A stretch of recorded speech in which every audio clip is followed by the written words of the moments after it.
Hi and welcome back to Happy Babbie. One of the favorite things that Babbie likes to do is count. Sometimes she randomly counts to 10, and that got me thinking, what are the ways we've taught her how to count? Today we'll look at 7 ways that we used and that you can try to teach your toddler to count numbers. We have generally incorporated counting into our activities almost every day and with whatever objects we can find at home. Let's get started.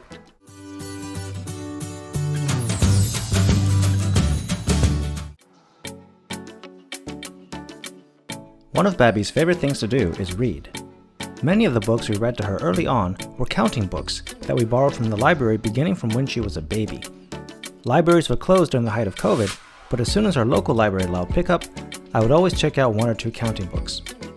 Reading these over and over has helped her learn to count from 1 to 10 using various objects and situations. These days, she can even count from 1 to 10 in the Filipino language.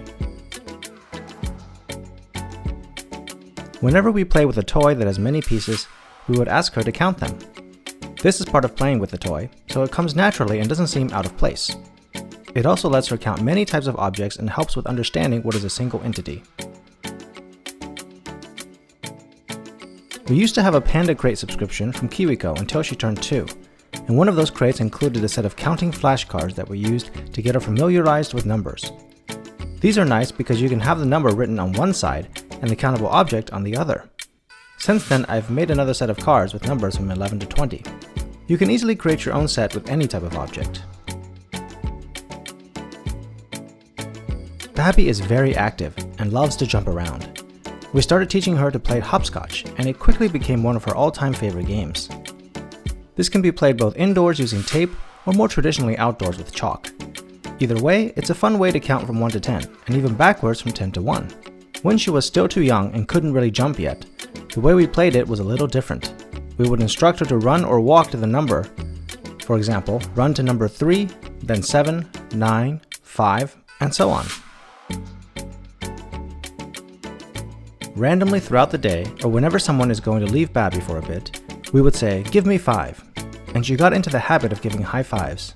After a while, we tried to be more creative and change the number of fingers raised, such as "Give me 4," or "Give me 3." This works pretty well for number randomization and learning finger counting.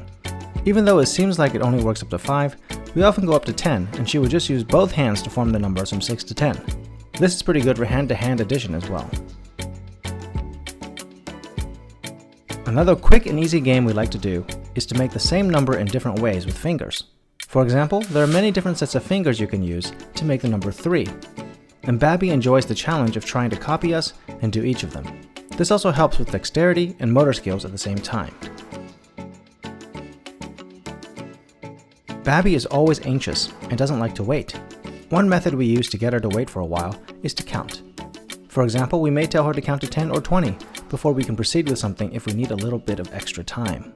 Of course, sometimes she tries to count extremely quickly to make it go faster, but that's also good practice for speaking. So today we looked at 7 ways that can help a toddler become familiar with counting. Which ones have you used, or have you done something different? Let us know in the comments below. If you enjoyed this video, please hammer the like button and don't forget to subscribe for more learning tips. Thanks so much for watching, and we will see you in our next video. Bye bye!